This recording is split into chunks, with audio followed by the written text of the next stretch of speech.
guys! So, ngayon, ito ang aking unang kong video dito sa aking channel. Kaya, gagawin ko ay haul. Bakit haul? Kasi feeling ko, doon nagsisimula ang lahat. Sa pagbili mo ng mga bagay at i-share sa iba. Kayo yun, di ba? Kaya, gusto ko mag-haul kasi, confident ako ngayon na gumawa ng video. Marami na akong gustong i-share sa inyo, gawa ng video, makeup, sabon, ganyan. Pero hindi ko magawa kasi wala akong camera holder. Alam niyo na yun. Kaya, ngayon napag-decide ko gumawa kasi meron akong camera holder at yun yung in-order ko. Kaya sabi ko, game, gagawin ko na to. Medyo kararating lang niya, mga 12, tapos yung isa, mga 2, ganun, 3 na eh. Kararating lang na itong mga packages nito, kaya sobrang excited ako sa inyo. Sobrang excited ako na i-share sa inyo. Sorry guys kung medyo nabubulol pa ako kasi first time ko nga mag-video. Yon.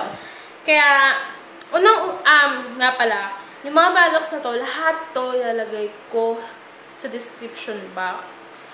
Kung lahat yan. Tapos, lalagay ko rin kung saang online shop ko siya binili. At, kung magkano, ganon, at lahat ng about dyan. Yun. Unahin natin sa mga, gamit na pang araw-araw doon. Yun. Unang-una, ang aking talagang gustong-gusto na mabili, yung talagang hindi ako makapaghintay na matry siya. Kaya, naghanap ako, syempre, para lang yan, para ka lang rin nagmamall, nagka-canvas ka muna, nag-inquire kung naghahanap kung saan mas mura, kung saan parang mas maraming bumibili, yung talagang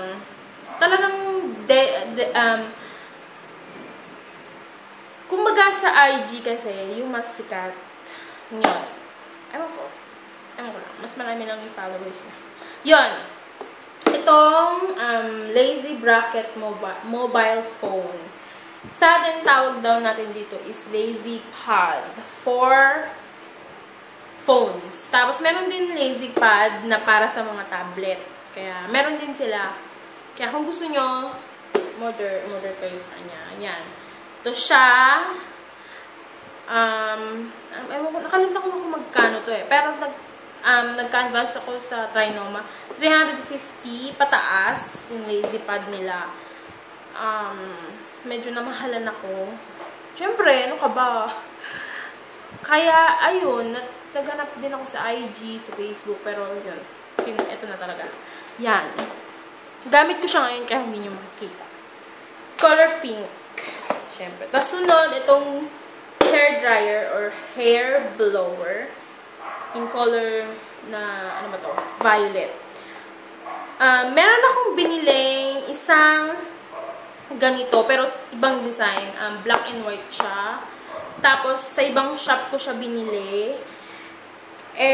Nag-overheat ata, ayaw nilang mag-blow ng init or ng air or anong tawag doon. Kaya, ayun, siya, isang beses ko lang talaga siya nagamit, tas biglang ganun, tas, wala, hindi ko na magamit, sabi, one day lang daw ang paano kasi, katulad na lang, meron din ako sa kanyang biniling curler, Nova Curler, 2-in-1 siya, curler at saka straightener. Hindi ko pa siya natatry hanggang ngayon, as in, promise, ko pa siya binili, last 2 months, sa pagkakalam ko, basta last 2 months ko pa siya binibili. Pero hindi ko pa siya natatry ngayon. Kasi, sobrang busy. Tsaka, ewan ko, na ganyan ako nai-stock na lang dyan, nagugulat na lang ako. Meron ko niyan. Kaya, pero ito, talagang kailangan ko siya kasi, school SEM na naman. Yan na naman. Ito siya. Ito, yan. Ano pa pangalan niya? Zenfa. Yan siya. Meron siyang dalawang power indicator dyan. Yan. Una, yung high. Tapos, pangalawa. Tapos yung off. Yan. ano ko siya, yung itinry ko lang siyang buksan. Pero, sa tingin ko okay. Kasi yung isa, may mahina rin ano. Pero, hindi ganito, mas malakas to. Parang, basta, feeling ko mas maganda to. Tsaka, sana naman, hindi na siya masira agad. Ito yung mga mostly sa mga products niya, yung as seen on TV, pero sa ibang bansa yata niya binibili. Ewan ko. Hindi ko pa siya natatanong. Pero hindi ko pa nga nasasend sa mga, yun eh, hindi ko pa nga nasasend yung picture na na-receive ko na. Next naman, itong Wiz It. Kikita nyo, as seen on TV, yan. Talagang gusto ko din siya itry kasi ayoko nang mag-shave ng ang paggagamitan ko talaga nito is my underarm. Ayoko na i-shave yung underarm ko kasi nga the more na mag-shave, the more darker it gets. So, yun. Try ko kasi pwede siya sa beard, sa eyebrows, sa kilikili, sa singit, tsaka sa binte. Tapos meron na rin siyang kit. Free manicure kit. Yan. Kaya yun. Ewan ko kung paano siya paandalin. Pero hindi ko pa siya nabubuksan. Siyempre, pag nagamit ko na siya, share ko rin sa inyo kung ano masasabi ko dito. Or kung gusto nyo, like nyo tong video na to and i-review ko to para sa inyo guys. Yan. Next naman yung mga products na yung mga necessity, ibig sabihin, para sa akin toiletries, yung mga ginagamit natin sa bathroom, yan, yung mga pagpaganda ng kutis, ganyan. Nag-order ako kay Yana Castro. Siya yung may-ari ng YC Skincare. Ililink ko down below yung lahat ng social medias niya. Umorder ako ng yogurt collagen cream. Ganyan siya. Ito. Yan.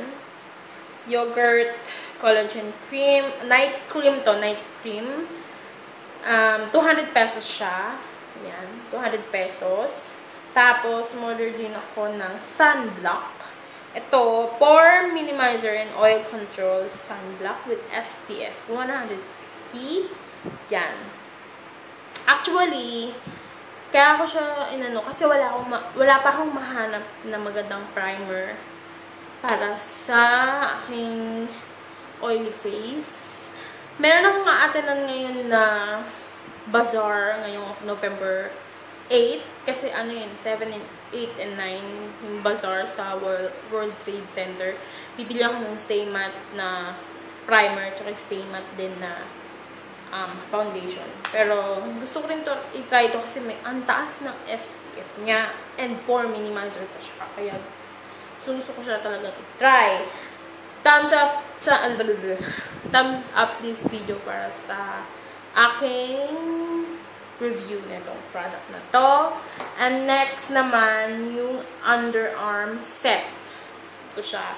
Meron siyang bleaching towel soap. Yan. Medyo makapal talaga siya, guys. Ang kapal niya, hindi medyo makapal talaga siya para sa sabon. Yan. Ganyan siya kalaki. Wait lang. Yan. Diba? Tapos, meron pa siyang kasamang antiperspirant with triple whitener. Ito yung spray, tapos i-spray sa cotton, tapos i-ano sa kilikili. Yan. Thumbs up this video rin para kung gusto nyo makita yung review ko nito kung effective or hindi. Siyempre, after, siguro, maano ko lang yun, or makikita ko lang yun, siguro after 2 weeks or 1 week. 1 to 2 weeks. Tingnan natin kung effective talaga siya. Next, bumili rin ako ng sorry guys, medyo magulo yung aking background. Bumili rin ako ng another or hiwalay na antiperspirant with triple whitener. Meron siyang, ewan ko kung ilang ml to. Walang nakalagay. Yan. Yan siya. Tapos, bumili rin ako ng underarm cream. Whitening cream. Yan, ganyan siya. Parehas lang sila ng size ng yogurt cream. By the way nga pala, yung eto, 200 to. Tas yung eto, 250. Yan. Tapos yung set, 250 rin. Tas yung eto, 180. Tapos, etong underarm cream, 150. Tapos, bumili rin ako ng kanyang bestseller, no? YC soap. Yan. Hindi lang ito yung bestseller niya. Meron yata siyang Japanese soap, tsaka glutathione soap, tsaka papaya soap. Bestseller niya rin yun. Kaya, yun. Pero ito yung na-tripan mo, no? Napusuan kong bilhin kasi mukhang interesting. Kasi yung kulay pa lang pink and violet, diba? Ito, 65 pesos isa. Diba? Affordable. Tsaka, ang dami nagsasabi talagang effective to. Yun. Kaya, excited akong gamitin to lahat. Gagamitin ko siya ngayon. Gabi. Mas umaga, gabi, ganun. Simulan ko siya mamayang gabi kasi wala naman akong ginagamit na regimen ngayon. Kaya, yun. Tsaka guys, meron pala siyang binigay na, ano ba to? Mask. Ewan ko kung nilalagay ito sa ref. Yan. Magic Cucumber Available Moisturization Mask. Yan. Tatanong ko sa kanya kung paano ito gamitin. Kasi first time ko rin gumamit ng mask. And itatry ko rin ngayong gabi. Kasi, simula kahapon, simula nung weekend hanggang ngayon, sobrang stressful. Grabe. Wala akong masabi.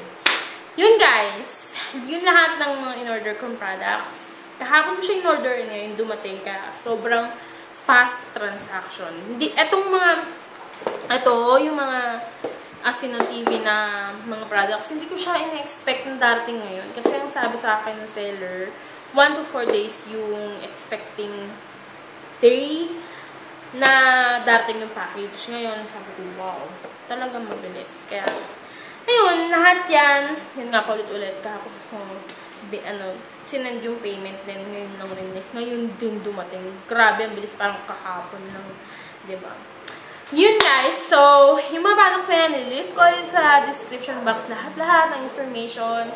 And nililink ko rin sa description box lahat ng information ko or mga social medias ko, Instagram, Twitter, Facebook. Wala akong Facebook page, pero kung gusto nyo akong i-add, pwede nyo akong i-add as a friend sa Facebook. And, yun guys, kung gusto nyo i-try, gawan ko ng review, bawat isa dyan, gagawan ko ng review, basta give me a big thumbs up. Tsaka, yun! Kaya, ayun. Wala na akong masabi. Except, I love you. Kung sino ka man na nanonood. Kaya, okay. Okay na. Medyo dumadaldal na. Sorry guys medyo hindi pa ako sanay mag-video, gumawa ng ganito. Kasi ito talagang first kong i-upload dito sa YouTube ko. Kaya, ayun. Medyo pagod pa nga kasi ewan ko ba? Ay, naku! Ano yung vlog? So, yun guys. So, wala na kasi naman yung utak ko. Na-drain na. Kaya, ang pinaplano kong susunod kong video, my everyday makeup routine. Kasi, wala lang. Parang, inisip ko parang interesting, diba? Kasi may kanya-kanya tayong routine. Kaya baka, maisipan yung magustuhan or diba? Kaya, yun! Bye-bye guys! See you again on my next video. Bye! Mwah!